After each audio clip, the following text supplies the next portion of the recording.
கர்த்தருடைய நாமத்துக்கு மகிமையுண்டாவதாக. இன்றைய வார்த்தை மத்தேயு 18:20.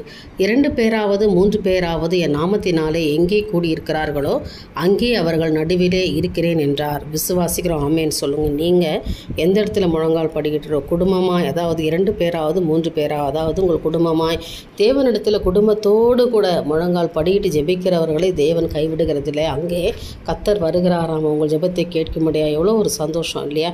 உங்கள் ஜெபம் கேட்கப்படும் இல்லையா? நீங்கள் குடும்பமாக ஜெபிக்க என்ற முதல் ஆரம்பிங்க. ஏனென்றால் ஆண்டுடைய பிரசனத்தை இங்கே உணர போகிறீங்கன்னா, அங்கே நான் நடுவில் இருக்கிறேன், உங்கள் மத்தியில் நான் இருக்கிறேன், உங்கள் ஜெபத்தை நான் கேட்டு உங்கள் விண்ணப்பத்துக்கு கேட்டு நான் பதில் தருவேன் என்று கர்த்தர் சொல்லுகிறார். விசுவாசிக்கிறீங்களா?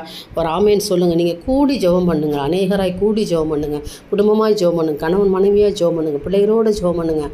உங்கள் ஜெபம் கேட்கப்படும். கர்த்தர் நடுவிலே வந்து உங்களுக்கு ஒரு அற்புதங்களை செய்வார். விண்ணப்பத்துக்கு பதில் கொடுத்து உங்களுக்கு ஆமேன் என்று பதில் கொடுக்கிறவராக இருக்கிறார். நிச்சயமாக இந்த நாளை கர்த்தர் ஆசீர்வதித்து தருவாராக. தேவனுக்கே மகிமை உண்டாகட்டும். ஆமேன்.